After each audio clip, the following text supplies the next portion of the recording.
Ito ang video na kuha ni JP Vincula sa nasunog ng mga tindahan ng paputok. Ayon sa ilang tao, higit pa sa ingay sa pagsalubong ng bagong taon ang kanilang nasaksihan.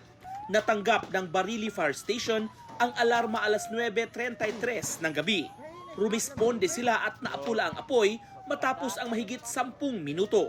Sa investigasyon ng BFP Barili, may dalawang lalaking bumili ng paputok na triangle at sinindihan ito ng isa sa kanila.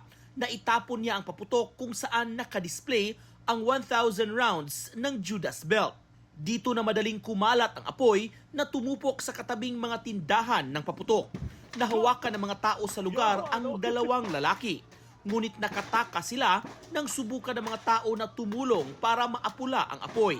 Pero naiwan ng mga lalaki ang kanilang sinakyang motorsiklo na nakuhanan ng plate number bago madamay ito sa sunog. Umaasa ang BFP na sa tulong ng plaka ay matutukoy nila ang pagkakakilanlan ng dalawang lalaki. Ako magdahom ni mo nga imo mingingon ato kay may nagkakuha ng installment na may nakuhaan apil mo bang installment may labot may tama konsensya ka kiyon sa amin ni mo mapaliktad na ni mo sa ibong pamilya. Problema ngayon ng mga apektadong negosyante kung paano mababawi ang kanilang puhunan na nasa 70,000 hanggang 300,000 pesos. Ako ang punan na to between 260 to 280. Kuan. Hmm. Ka pila na katuig na negosyo. Murag 7 years na. Oh.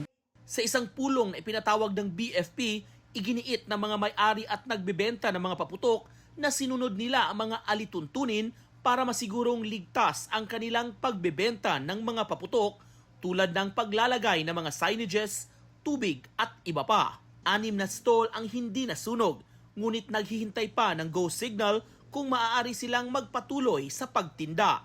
Inaasahang magpupulong pa ang BFP kasama ang kanilang katuwang sa PNP at lokal na pamahalaan upang maglatag ng dagdag na mga hakbang para maiwasang maulit ang nasabing insidente. Kung panawagan sa duha ka tawo nga nipalit, kung wala mo intensyon nga inyong gitong gituyo, ari mo diri sa station kay para atong maistoryahan.